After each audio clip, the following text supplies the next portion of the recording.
Welcome to the Directory and File Manipulation Challenge. In this challenge, I want you to create a directory at the root of your IntelliJ project named public in the current working directory. Inside public, create a subdirectory named assets. Inside assets, create another subdirectory named icons. Create a process that will generate an index.txt file for each directory and subdirectory.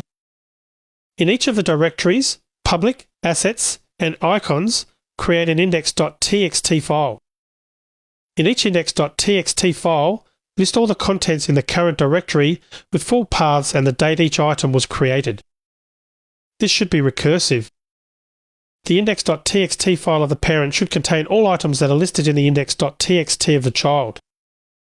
Next, make a copy of the index.txt in each subfolder.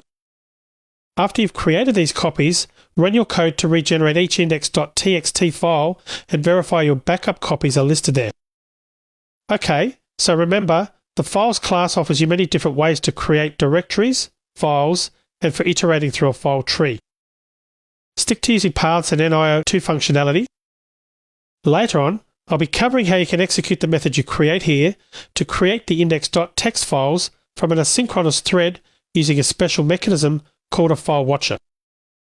For now, just assume this will be manually run. Go away and give that a try, and when you're ready, come back and I'll walk you through my solution. Welcome back. How'd you do? Did you figure that out? I've created a new project called Directory File Challenge, and I've got the main class, main method ready to go. The first thing I want to do is create my directory tree. First, I'll set up a path using a factory method that takes a variable list of paths. I can pass each directory in a list, so first public, then assets, then icons. To create these directories, I can just call files.createDirectories and pass it this path. This of course fails because I need to catch the IO exception, so I'll surround that code with a try catch. I'll run this. Opening the project panel, I'll see the public folder and can drill down into it to the icons subfolder. Next, I want to write the code to generate the index.txt at each subfolder level. I'll create a private static void method named generateIndexFile that takes a path argument. I want to create one of these files in every subfolder, so I need a path index that reflects the changing path based on what's passed as the argument. I do this by calling resolve on the starting path and passing it my file name, which will always be index.txt. I'll be using a stream, so I'll start with a try with resources block and set up the variable to be a stream of path called contents. This may surprise you, but I'm going to use files.find here, passing it the starting path, the max value for the depth, and the predicate, right now, I'm always going to return true. And I'll need to catch the IO exception. Why am I using find when I could use list or walk? For one thing, I may want to change my rules later and only print files or certain types of folders or only items that are owned by a certain user. Anyway, the criteria could change, and I always want to imagine how my methods might need to change in the future. Second, I like the idea of having access to the file attributes in my predicate should I need it. Next, I wanted to collect all the streams paths into a string that'll be the content of my file. I'll start with a local variable, a string called file contents. I'll map this to the absolute path string. I'll collect that with collectors.joining. I'll join each item with a system line separator. I'll have a header in the file and a trailer that will have the local date time. Finally, I'm going to write this string to a file using files.writeString with my index file path. I'll pass it my file contents variable, and I want to include some options, first to create the file if it doesn't exist, and second, to truncate the contents if it does exist. I'll add a call to this method in my main method. I'll start by passing it just public, the first subfolder, and I can do that by calling the getName method on my path variable, passing it the index 0. Running this code, I can see it created one file in the public folder. If I open that, I see my header and the listing of my nested subfolders with the absolute path there. Since I used the find method, my text includes the absolute path of the current directory as the first item. I sort of like that myself, but maybe that's not what you did and that's okay. The challenge didn't call for this. Anyway, I'm going to leave it. I don't see index.txt, but if I run this code again, I'll see it listed. The challenge was to create an index.txt for each subfolder, and I've only created one for the top level.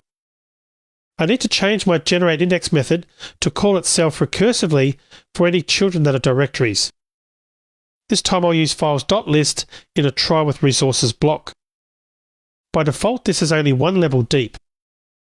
I'll filter by paths that are directories. I'll collect the paths to a list because I don't want to nest a recursive call within a stream operation. I'll chain for each to the list I get back.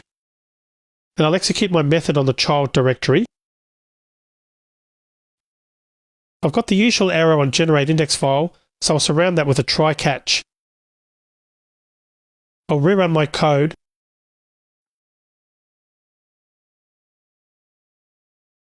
Looking at the project panel, I can see 3 index.txt files.